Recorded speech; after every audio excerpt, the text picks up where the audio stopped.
Hi guys, it's Ash from envii. In today's video we're just going to discuss a few different ways in how you can maintain and control duckweed and blanket weed that can be found in lakes or larger ponds.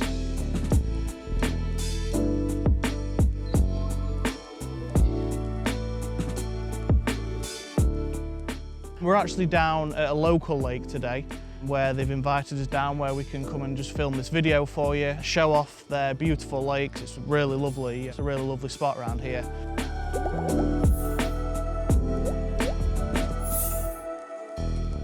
So there's a few different reasons why a pond can go from 0 to 100 in the space of days, to be honest, when it comes to duckweed or blanket weed. But the biggest problem that you tend to find, and what the majority of this video will be covering, is the amount of nutrients that's in a pond.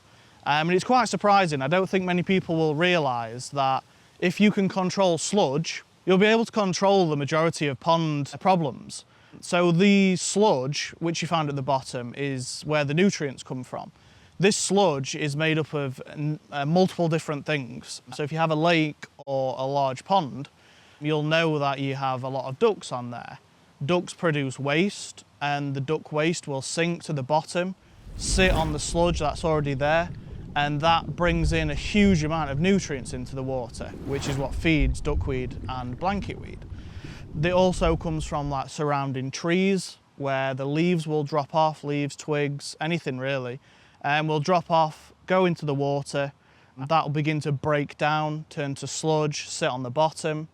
And then, as I say, it's that sludge that will release nutrients in the water, which feeds your duckweed and your blanket weed. These nutrients are also what feeds the pond plants. So if you have a lot of water lilies or any aquatic flowers or plants you've got, they also feed off of the same nutrients. So you always want to make sure that there is a small amount of sludge in the lake or in your pond. But naturally speaking, if you control this problem, which we're going to run through with you now in steps to follow to do that, then you'll find that there's very little growth in blanket weed and duckweed.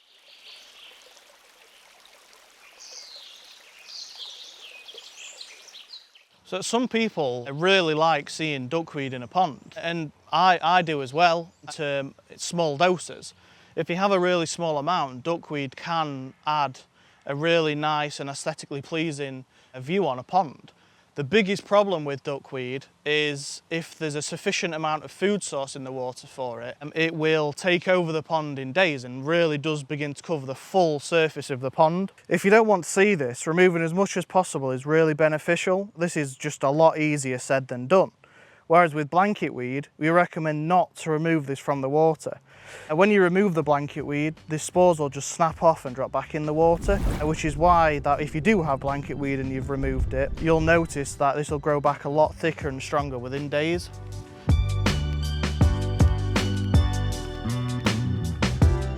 So the first step is just being aware of the surroundings around your pond. One of the key problems that we tend to deal with, or when we're speaking to people, is if you're using a fertiliser around the outskirts of the pond. So if you have your lawn which meets up to the pond, or if there's any plants that are surrounding it, where you're using either an aquatic fertiliser or just your standard multi-purpose fertiliser for the lawn or any flowers and whatnot you've got growing around the pond. These fertilisers, given the nature of what they do, contain a huge amount of nutrients. Again, it's these nutrients that if they end up in the water, will feed anything in the water. So any aquatic plant, your water lilies, your oxygenating plants, but then it also feeds the duckweed and the blanket weed and even green water. So these are things that if you are using them, you need to be really mindful of how much you use, where you use them, and try and eliminate any runoff going in the water. A good way to counter this is by having almost like a buffer strip around the pond, which is made up of plants and tall grass which will absorb the nutrients before entering the pond. This way, the nutrients are already feeding the surrounding areas and will less likely end up in your pond. If you do leave the grass to grow around your pond, just make sure that when it does come to cutting this, you don't leave the grass cuttings around your pond or in your pond, as this will eventually sink and decay. Which leads me to my next point.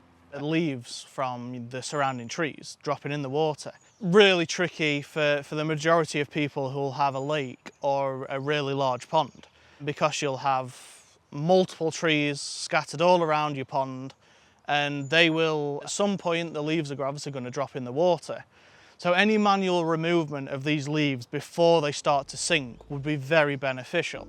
Again, I know it's easier said than done, but if you had a pond net where you can start to get the leaves out before they sink down, especially in the summer, to just go out and try and remove as much as what you can do a few times a week, it's really beneficial.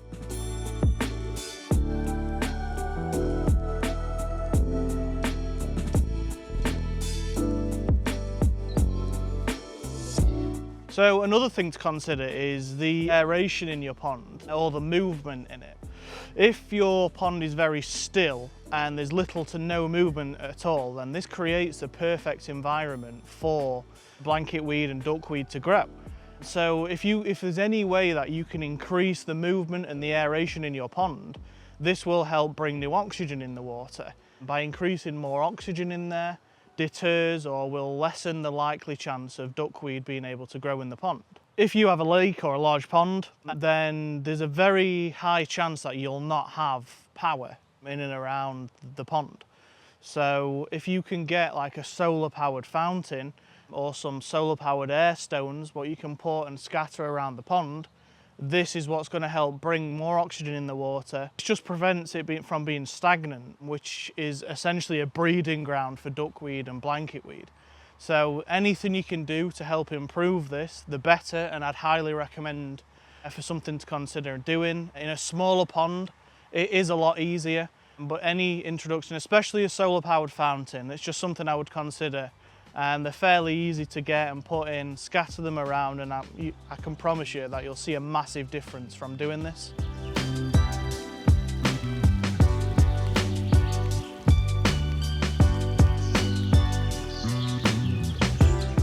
So the last step we'll cover is using beneficial bacteria. Now we have a product called Lake Clear, and this has specifically been designed to use in lakes or large ponds, hence the name. It's made up of billions of beneficial bacteria that will do loads of different things. It helps with green water, but it also helps target the sludge that's in the pond, obviously what we've covered quite a lot in this video. This will help digest the sludge. It will take some time. It's not something where you can expect to use this and overnight it's all clear and you've got no blanket weed or no duckweed, but given the time, you will see a massive difference with using this. How it works is essentially, as I mentioned, it's going to help digest the sludge that's at the bottom. So it's never going to get rid of all of it, but what it will do is it will reduce this down enough so that the only food source from the sludge is for your plants you have in there. And then that means the duckweed and the blanket weed has no food source, will struggle to grow, will starve, and will die. And then you can manually remove this or it will break down. You're just going to be more reliant on the bacteria if you relieve it to break down at the bottom. We're going to run through how to use this and whatnot in just a second, but with continued use of using this every 2 to 4 months, you'll notice that you'll be able to prevent the growth in duckweed and blanket weed in the future as well. So we've got 3 different sizes of Lake Clear.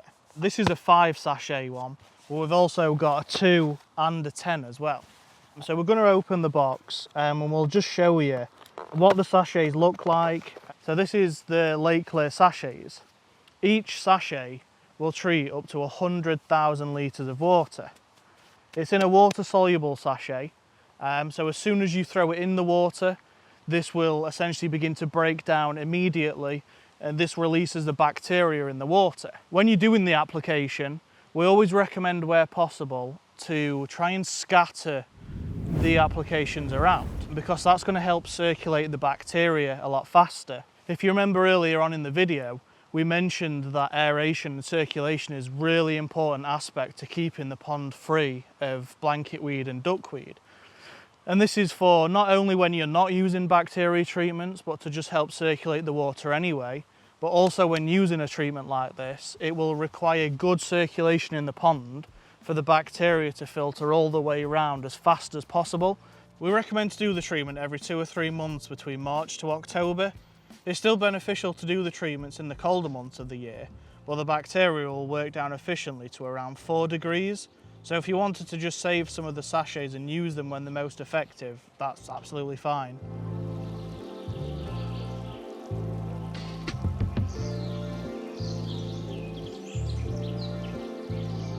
So they're the few steps we've covered in how to just try and suppress and prevent nutrients from going in the water. There's definitely more ways, more things you can do which will help prevent duckweed, especially in the pond, which we've done a separate video on, so it's going to be on the screen now. I'd recommend checking that out if you want to just go through a few more different steps in just how to control and prevent duckweed. But yeah, that's everything for this video. We really appreciate you tuning in, especially if you got this far. Any support with the channel, obviously subscribing and liking the video, is always appreciated by us. It allows us to keep making these type of videos because we understand ponds and we know that it's a bit of a whirlwind when it comes to trying to understand everything and every problem that there might be. So yeah, any support, always appreciated. Thank you for watching, and we hope you got some use out of this. Thanks a lot.